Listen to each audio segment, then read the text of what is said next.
Ramkripal sir इस वक्त senior journalist हमें ज्वाइन कर चुके हैं।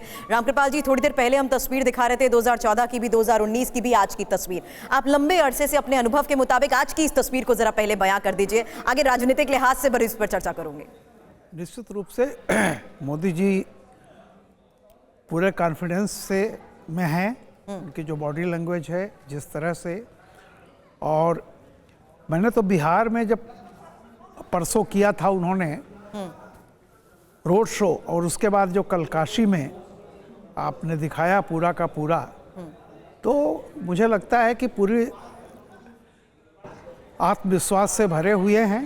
और जिस तरह से उन्होंने अपने संबोधन में बिहार में कहा था, फिर से उनके मुंह से निकला कि हम 400 पार जा रहे हैं, तो एक जो थोड़ा सा वोट परसेंटेज की कमी जो हो रही है मतदान में, उसको लेकर के जो एक ग्लूमी एटमॉस्फेयर था, थोड़ा सा भ्रम और तमाम तरह की बातें चल रही थी।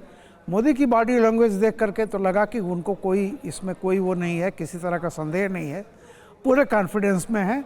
और आज जिस तरह से लग रहा है वो पूरा विश्वास। बिल्कुल रामकृपाल जी, बातचीत का ये सिलसिला जारी रखेंगे। हमारे सहयोगी कुमार कुंदन इस वक्त मुख्य पुजारी, जिन्होंने अब से थोड़ी देर पहले प्रधानमंत्री नरेंद्र मोदी को पूरे विधि विधान से पूजा अर्चना कराई, उनसे बात कर रहे हैं।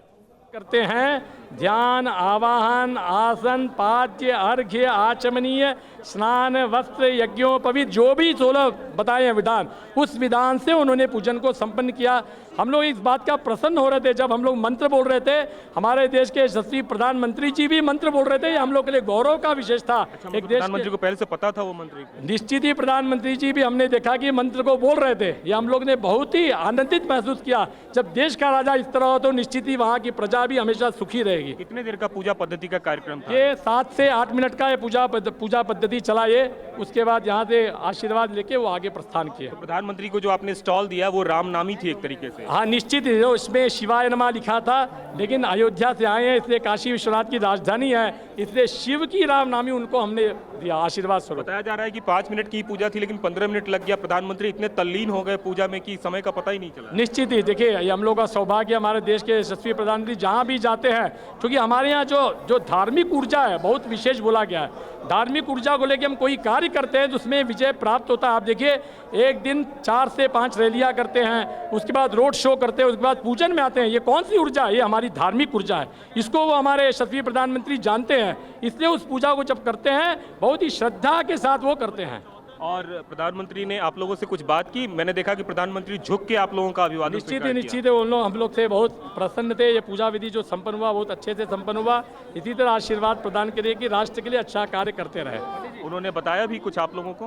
बात भी की आप लोगों से? बात इन्होंने यही किया कि हम लोग आशीर्वाद प्रदान करें, हमेशा इसी तरह अच्छा कार्य करते रहे। मतलब प्रधानमंत्री राष्ट्र के लिए अच्छा काम करता रहे, इसके लिए उन्होंने इच्छित मांगा आप लोगों से। बिल्कुल, और इसी बात का जिक्र हम काशीवासी भी कुंदन कर रहे हैं। सीधे विपिन चौबे का रुख करना चाहूंगी क्योंकि थोड़ी देर बाद प्रधानमंत्री यहां भी मौजूद रहने वाले हैं। और विपिन, काशीवासियों से एक बार फिर से बातचीत अगर संभव हो तो जरूर करें, क्योंकि यहां जिन पंडितों ने ये पूजा अर्चना की है वो भी इसी बात की सराहना कर रहे हैं।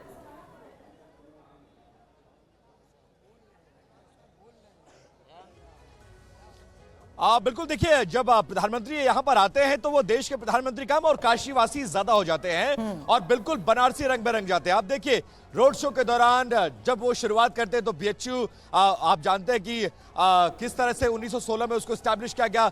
महामना पंडित मदन मोहन मालवीय की मूर्ति पर अर्पण करते हैं, 4 घंटे का लंबा रोड शो करते हैं। और आज भी जब दिन की शुरुआत वो करते हैं तो गंगा आरती से करते हैं, गंगा पूजन से करते हैं। और अब देखिए वो आ रहे हैं काल भैरव के दर्शन करने के लिए।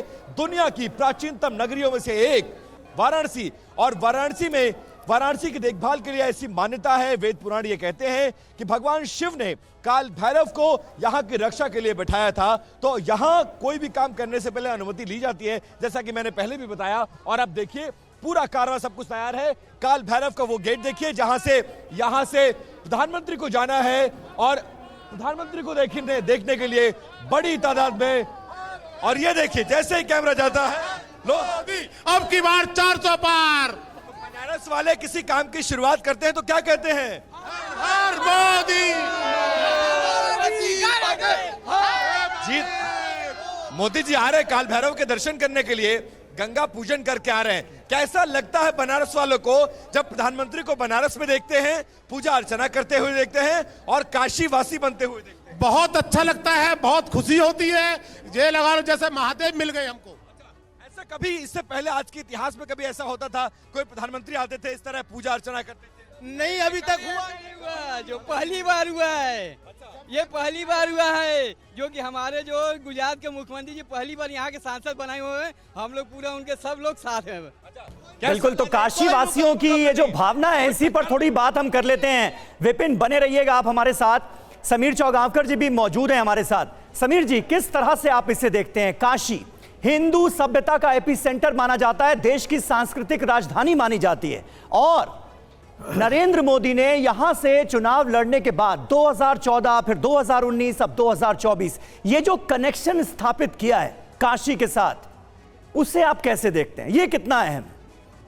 देखिए, जब 2014 में प्रधानमंत्री मोदी के लिए सीटों का जब चयन हो रहा था तो अमित शाह उत्तर प्रदेश के प्रभारी थे जी। और ये अमित शाह ही थे जिन्होंने प्रधानमंत्री मोदी से वाराणसी का जिक्र करा था और कहा था कि आपको वाराणसी से चुनाव लड़ना चाहिए और आपको वाराणसी से चुनाव लड़ना होगा।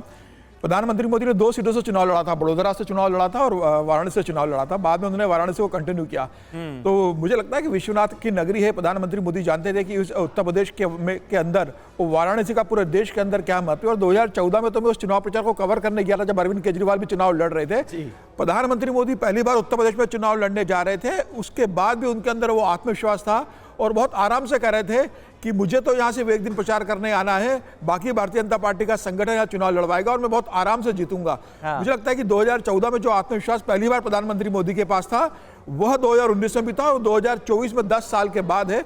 अब बस सिर्फ ये देखना ही है कि क्या प्रधानमंत्री मोदी, जो 2019 में प्रधानमंत्री मोदी को 63.79% वोट मिले थे वाराणसी के अंदर, क्या इस बार सबसे ज्यादा वोटों से जीतते, क्योंकि यह रिकॉर्ड CR पाटिल के नाम था नवसारी से जीतने का 2019 में।